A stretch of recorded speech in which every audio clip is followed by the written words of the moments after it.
targeting cannot offset. And this is a real risk from a perception warfare standpoint. If intervention should, for whatever reason, become an option, and again, I'm not saying that it is. My view is that we are very far from any real discussion of intervention. But it's important to highlight these risks. Syria also has very large surface-to-surface missile holdings ranging from short-range to medium-range tactical systems that can be armed with chemical biological warfare systems as well. This includes unitary systems and some dispersion as well. They aren't battle-tested, but they are a proliferation risk. Now, Libya is fortunate and also a test case. Fortunate in that there's been a cycle of demobilizing CW systems in the Libyan arsenal over a multi-year period. So in a sense, the instability in 2011 did not create a real proliferation risk. That is not the case in Syria. You do have a mature, multi-decade-old program in dealing with VX gas, sarin, and other weaponizable systems. And there have been tests of Scud missiles conducted as far back as 2001 by the Syrians on their delivery systems. So both in regards to surface-to-surface missiles and BCW capability, there are real proliferation risks. Should intervention occur, should we have greater instability, should there be real divisions within the Syrian military, which we don't see so far, all of these aggravate the scenarios. Now, beyond ground systems, you have a viable anti-ship threat. Any intervention against Syria, whatever the objective or scope, will have a naval dimension to it. Now, older systems in Syrian holdings are largely static. They're located in Banyas, Latakia, Tartus, and other port facilities. They don't have real capability. There are countermeasures.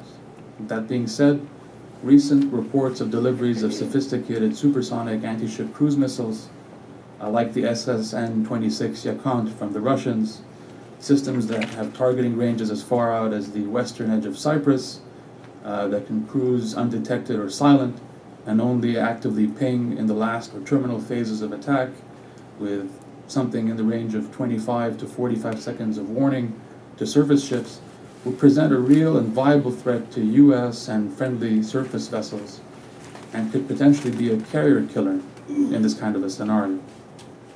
The fact that you have these systems potentially in batteries, known as the Bastion system, along the coastal perimeter creates a real risk for any group of countries or individual country that would like to utilize naval support, naval suppression, or air power on naval vessels in an intervention scenario. Now I come to the last part of my presentation. This is really to just focus on the wild cards, factors that would complicate intervention or that complicate thinking about intervention that don't have much to do with direct military capability. The first is that Syria is arguably not Libya. You have enormous military capability. There's a lot of reporting about defections and desertions, but they hide the reality that the bulk of the Syrian military has not been brought to bear. They hide the reality that this force has arguably been far more resilient in the face of opposition pressure and international pressure. You have a country with 3 to 4 times the population size of Libya, 30 times the population density per square kilometer, and this complicates intervention from a death toll standpoint in the context of SETA or suppression of enemy air defense operations, let alone land incursions or special operations. You have far more complex tribal and sectarian dynamics at work. Both Steve and Randa alluded to this. Syria is, in many regards, a divided country that has been hiding behind the veneer of pan-Arab nationalism, and that veneer has largely been lifted. Now, in this type of scenario, as Randa pointed out, it does complicate the dynamics because any intervention would be perceived by local forces and local political actors as a Western-led effort to support a Sunni majority against the minority Alawites and other smaller communities.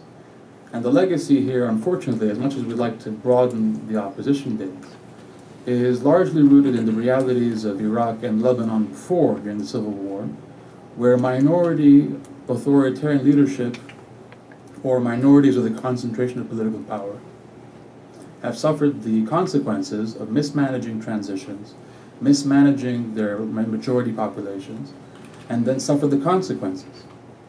I doubt any post-Assad political structure can be sufficiently benevolent in its outlook to rule out any kinds of reprisals unless it includes minority groups. So this is a key wild card if one is to really consider any kind of post-Assad structure or intervention. You also have, as Randa alluded to, an opposition that is still far too divided, and that level of division constitutes a viable wild card.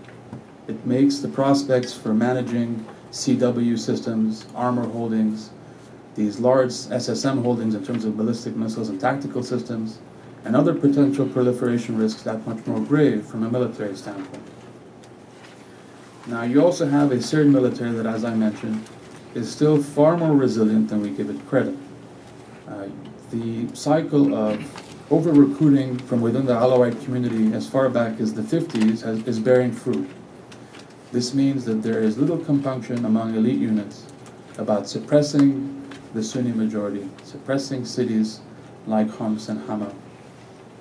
And you will continue to see limited defections among these ranks. And I think we also have to factor in the reality that both within the Syrian military and within the Syrian Ba'ath Party, we do have Sunnis who really have very few prospects in a post-Assad structure, either in the opposition or in other structures. And this does complicate the dynamics. The FSA and other insurgent groups battling against the Assad regime and its crackdown also have their challenges. Both Steve and Randa alluded to them. It's very difficult to think about how to move forward either in the context of direct intervention or asymmetric support through capacity building or providing the kinds of advisory capacity to the FSA without imagining a scenario where the US or any providing state ends up locked in what is essentially a proxy battle within Syria.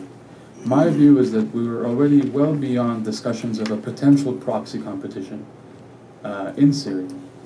The Gulf states are another wild card which tie into that. Any discussion of intervention in Syria has to deal with the realities that while local opposition forces and insurgent groups, as well as armed groups defending neighborhoods, try to operate to address local security concerns, all of this is being buffered by a level of competition with Iran over regional hegemony, over the structure of the post-Assad or post-Syrian instability order in the Levant, about Iranian support to Hezbollah, Iranian support to Hamas.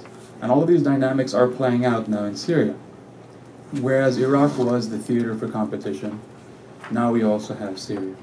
So this does create destabilizing factors, which also complicate the prospects for intervention. Military intervention would destabilize neighboring states such as Lebanon, Jordan, and Iraq. And there are real risks for Turkey as well. Lebanon probably would suffer the most. We're not even in a scenario where you have intervention taking place in any real fashion today, and you already have a cycle of violence that starts and stops in the north of the country between Alawite and Sunni factions in Tripoli. This is a symptom of the kinds of problems Lebanon will face as events progress. And the fact that competing political forces in Lebanon are jockeying on either side beguiles the fact that minor players in Lebanon cannot, well, the Lebanese tail cannot wag the Syrian dog, essentially. There's no way for Lebanon to escape instability and being caught in a tsunami of instability in the wake of any kind of direct intervention. And Jordan is also experiencing unrest, which complicates this, and it is a key regional ally.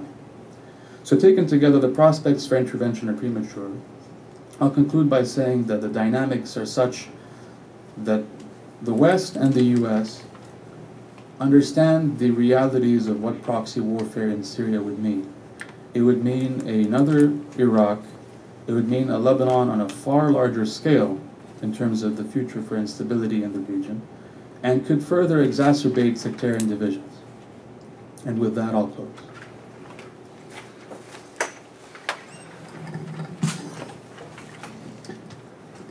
I'm the last one of the four, and thank you very much for coming into this program to SETA. And I thank all three colleagues and friends of mine for their presentations. I was given the task of presenting the Turkish perspective and in terms of the future role in the crisis in Syria. And before I come to future for just in a few minutes, Syria was a different case for Turkish political leadership. And some of you who follow closely knows that Turkish political leadership cultivated very strong political economic relations with Syria in the last decade. This was Turkish largest foreign policy investment, and Turkey strongly advised the Assad regime for 9 months from the beginning of the Arab Spring, not even before the events have started in Syria. Turkey was advising Assad regime to initiate a reform process and to come up with a plan. And but this was the process has gone until August, and even though President Assad promised several times and put timelines of what to do next and the plans, they were never realized. And on August of 2011, when the regime used excessive and extremely brutal force on the demonstrations, and Turkey had, on the Prime Minister's words, he said that when we have to make a choice between people and the regime, we will make the choice with the side of the people. And August 2011 was the call came that President Assad should leave or should go. And when Prime Minister Davutoğlu was over here last week in his remarks, he made an analogy, and he said that we have spent so much time and effort to make a Gorbachev out of President Assad, but he unfortunately has chosen to be a Milosevic instead of being the Gorbachev. Obviously, for those of you who know the region very well, Turkey had a lot of economic and security interests in Syria and in the neighborhood. On the economic side, the Turkish trade with the Middle East was greatly facilitated through Syria. And the Turkish bilateral trade with Syria is at its peak in 2011, 2010, it was $2.5 billion. But the routes and the access that it provided to the Turkish trade for the Middle East was much more important than that one. And the economic interests were, everything is almost gone after the events in the last 6 months. On the security side, Syria also represented something very crucial for Turkey, because Syria had served as a safe haven for PKK in 80s and 90s, and this has changed in early 2000s. Since the beginning of the crisis, I just want to give this as a note, the Turkey heavily warned Assad regime that playing the Kurdish card on Turkey could be a trigger of a unilateral action by Turkey, and so far the indications are that Assad is keeping away or is not using the PKK card strongly. Now, obviously, Turkey was engaging Syria for multiple reasons that included diplomacy and regional perspectives also. But once this engagement policy has failed, and Turkey applied and started to apply its own economic sanctions. Now, Turkey has done this in parallel with the Arab League, but was careful enough to say that this was a separate set of sanctions than Arab League. As you know, Turkey is not part of an integral part of Arab League, but it has a collaboration agreement with Arab League. So Turkey has applied economic sanctions, frozen the assets of the regime and its important people, and fully supported the Arab League proposals in the first observer mission, and then the proposals that came to United Nations. And when the United Nations, the Russia and China vetoed the Arab League proposal, there it seems that there is a new plan, a new push on the table, as it was announced after the last Sunday's meeting of the Arab League. It seems that the current plan, it has a two-track plan, and the first track is the US, Turkey, and Arab League, and with France and some other European countries, they will help build an international coalition called the Friends of Syria. That is to keep and to increase diplomatic, economic, and political pressures on the regime. The second track, that is, we have had knowledge, not full knowledge, but a limited knowledge of it, is a humanitarian track. And this is when Foreign Minister Davutoglu was over here last week, he has said that more than a few times, that the situation in Hama and Homs resembles the situation in Sarajevo and Srebrenica. And then he wanted to make a point that this is the old way of dealing with forces. During the day, the regime has the upper hand. During the night, the upper hand changes. And when you cannot run the city inside, you encircle it, and then you bomb it from outside or use snipers. And I'm sure that he's trying to, and this analogy, when it is used, it is trying to create and bring the people's mind that the case is as serious as, if not more, than what it was in Sarajevo and Srebrenica. Now, what we can conclude from the statements that the humanitarian portion of this two-track mission or a plan will be implemented with a combination of Turkey, Arab League, and United Nations, and that will take the aid to those cities of Hama and Homs. And I do understand that the International Red Cross, the Turkish Red Crescent, and possibly, if the collaboration could be provided, the Syrian Red Crescent could be part of this effort also. Now, when we were talking earlier, and this is one idea could be to go back to UN to carry out, to bring this issue to the Security Council, even though Russia's immediate reaction after the Sunday's meeting that they have said for a peacekeeping mission there have to be a peace or a truce.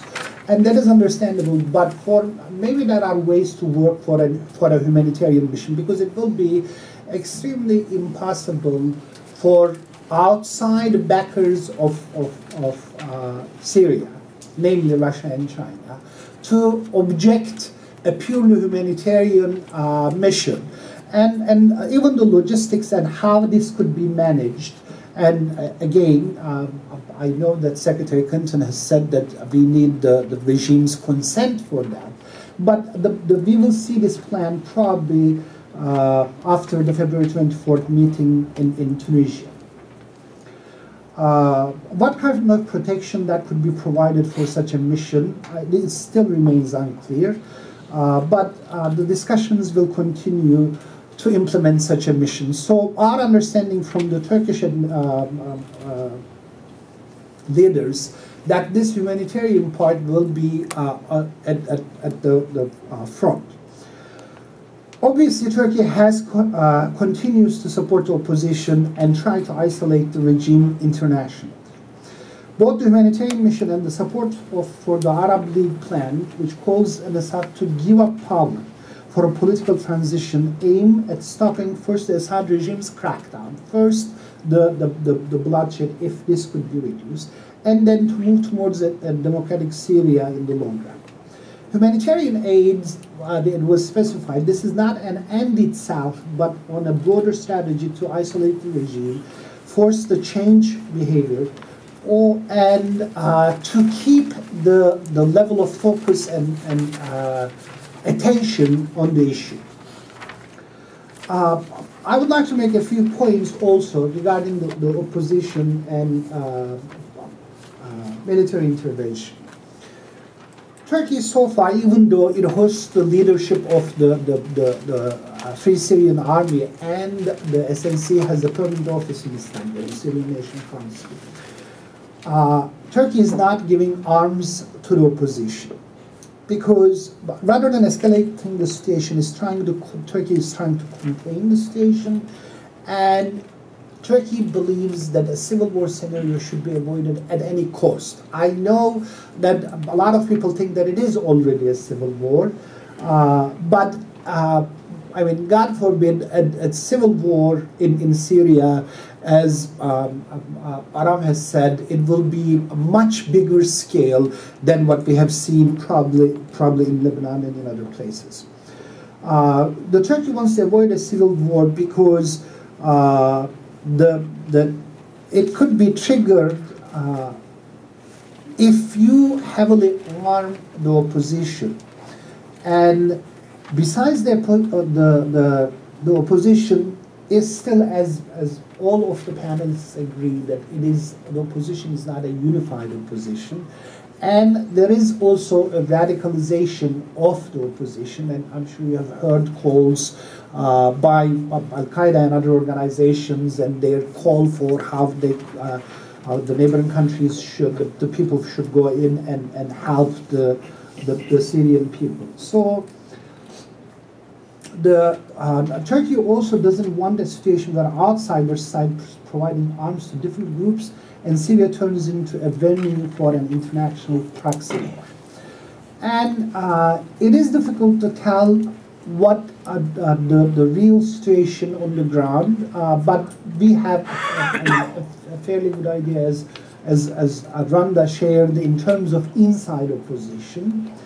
And even though Turkey is not providing arms directly, and there is no a black market for arms in Turkey, but probably they are tolerating some arms struggling and facilitating the process. Once the Arab League said that they will be in support of the opposition with any means necessary. Many people are asking what Turkey would do other than increase international pressure. I don't see that Turkey would be taking any unilateral military action unless it is provoked by Syria. Military intervention is not on the table for Turkey, but this is the official position. But Turkish Prime Minister and the Foreign Minister definitely have said more than a few times that, I quote, "We don't want military action, but we cannot be silent in the face of killing by the regime." And they have alluded to contingency planning, hoping that they won't be needed. This is also a way to want to warn the regime once again. Creating a buffer zone is not feasible, as Aram has said, because there is a 900-kilometer borders, and at some point there were a talk of a 30-kilometer width buffer zone, and that makes a huge area of land. And the buffer zone requires a huge military buildup and suppressing the air defense systems, as Aram has explained. Now, the arguments could be made a humanitarian aid corridor would require something similar, but somehow what we are hearing, a humanitarian aid, it comes as, it is requirement for military backing is much less than a corridor or a safe zone. And obviously it has a much bigger value in terms of the Russia and China, how they will be handled. Turkish authorities so far have welcomed, and they announced that they will be welcoming any refugees that cross the border. What we understand, that Turkey does not see the current situation as a civil war. In their mind, the definition of a civil war, if one sect of the group, the society, Syrian society, is fighting with another, and so far the situation is largely the insurgents is fighting with the government forces, not with the other ethnic groups. A civil war in Syria will be not only a civil war of Syrians, but it will be a very heavy proxy war, as it was mentioned earlier. And over here, I have to get your attention that the two civil wars in the region that we have known, with some outside interventions, Lebanon and Iraq, you have to see that Iran has a very good experience to run and to be the winners of these civil wars. And so Turkey does not have that type of experience. And I mean, for better or worse, and I think for the better, this civil war scenario has to be studied, and I know that nobody will be taking the country's civil war, but the costs or benefits of avoiding it, and after the civil war, after the things got much worse, it will be very difficult to put everything back after, even if the regime goes. So it will be a much longer term problem and mess.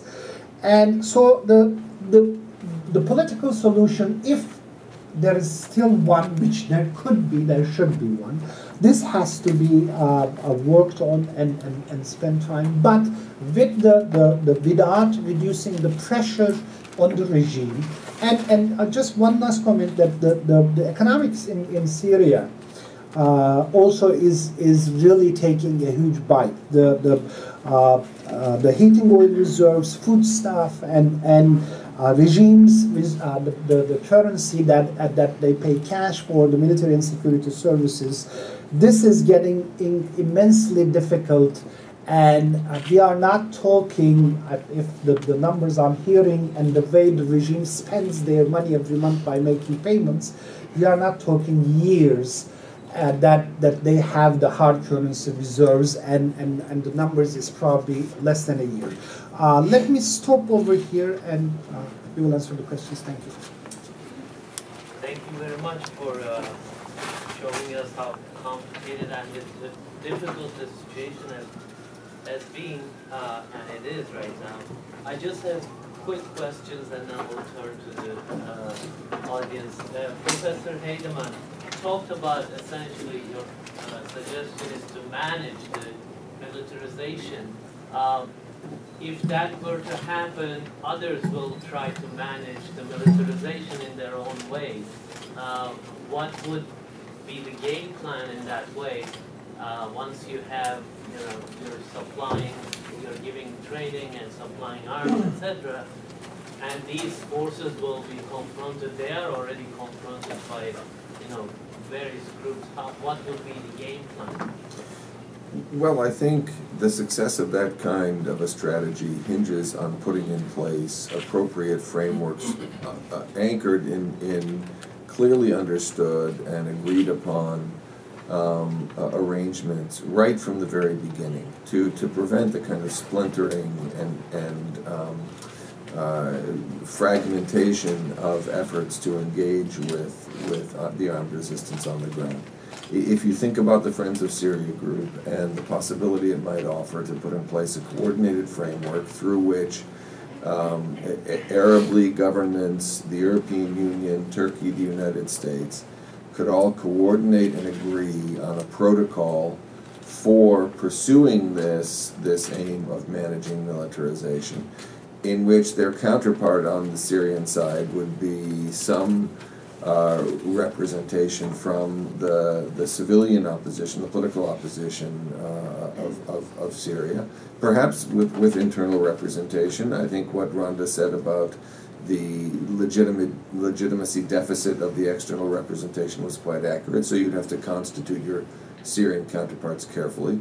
But if those frameworks were able to be developed, and I'm not at all naive about the challenges involved in doing so, then one would hope that you could establish binding agreements, binding understandings on governments that might otherwise be inclined to provide arms to actors inside of Syria in an uncoordinated, independent, unregulated fashion, to instead work through a framework that provided much greater opportunities for ensuring that we're not simply setting up a future sort of civil conflict inside of Syria in which contending armed groups, separately equipped, engage in conflict with one another.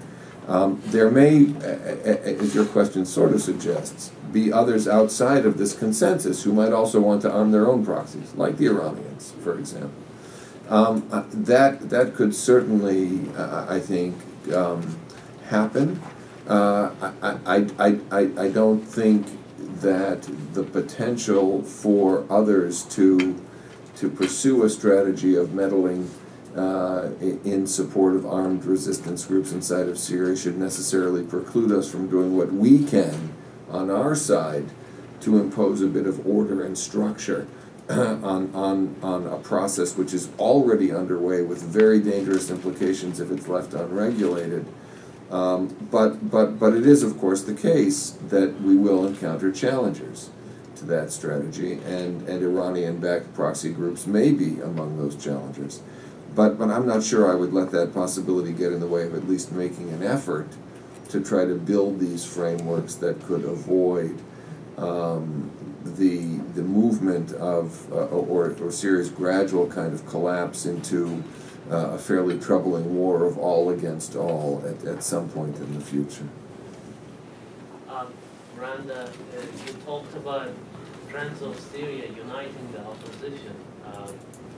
How would that fundamentally differ from this legitimacy question? How would that resolve that issue? I mean, people inside Syria, as you said, there is a big disconnect between those outside. So would that necessarily change this alienation between the two groups? And let me just pose the other questions. And then, Aram, you talked about this very little defections. Do you see any way of encouraging those kind of defections, or they're in it for the survival and there's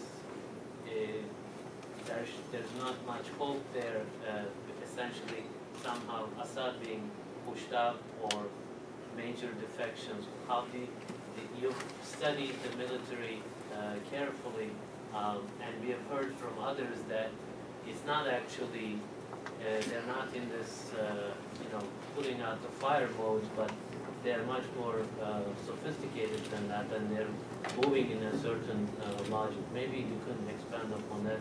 And Erol Bey, what do you see Turkey increasing the diplomatic pressure and political pressure?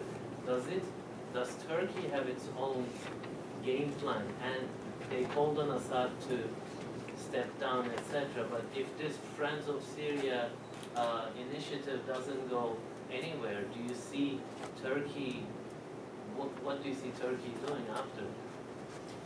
In terms of uniting the opposition, building on what the Arab League said of providing support to the opposition, which will include arming the opposition, the argument would be that you have to unite it to know where the weapons will be going, and where the humanitarian assistance will be going when it goes. The Friends of Syria group is not going to be the appropriate group to manage this uniting effort. I think it is a platform to launch this initiative. But this initiative is to be led by the Arab League, and specifically by 3 countries which now have, in a way, been the most in the forefront in endorsing and supporting the Syrian opposition and calling for tougher action from the Arab League in support of the Syrian opposition, namely Saudi Arabia, Qatar, and Tunisia, and with the assistance of Turkey, which, as Mr. Cebeci said, has lots of leverage to put in here with the FSA, with the Islamists especially, and so that if the Friends of Syria group basically provide the international legitimacy for launching this kind of subgroup or task force that is aimed at uniting the opposition, it will go a long way in helping change the perception inside Syria, among minority groups, among the general population, that there is a credible alternative to Assad. I mean, until today, I'm not going to quote public opinion polls which show 55% of Assad has support. I don't think Assad has 55% of support. But at the same time, I mean, when you really dig down in conversation with people, why are they sitting on the fence, or why they are not in the streets with the revolutionaries supporting the protest movement? And there are often two fears. One is that post-Assad there will be the Islamist rule, and post-Assad there will be the chaos.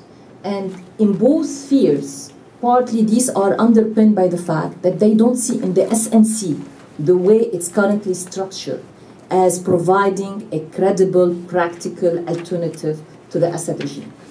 Once we are able to provide that kind of alternative, including people from inside, the country, including Alawite. I mean, today there are leading Alawite dissidents sitting in Paris. Next door is the SNC leadership, and they don't join the SNC. I mean, why? I mean, and these are leading Alawite dissidents who have a lot of weight in their community. The same could be said about, some of the Kurdish leaders. The same could be said about the Christian business community. And the SNC has been given enough time. Granted, there are arguments that with more time they will become better at being the unifier. Yes, but I agree with Steve. We are bumping up against basically the shortage of time because of the growing conditions on the ground. And we have to, in a way, deal with these growing conditions. And we need to have that kind of a umbrella council, umbrella organization that will provide that alternative and be a convincing alternative to the Assad regime. SNC has failed at it, and I don't see in its makeup, in the way it's behaving, in its current leadership, a way to amend that. I mean, so. Well, your question is a two-part question. In terms of the cycle of defections and desertions, again, I think we fundamentally overplayed this line that we're going to see mass defections. There is a considerable amount of disinformation flowing in either direction, both from the Assad regime and from forces in Syria and outside who are trying to shape the discussion about it.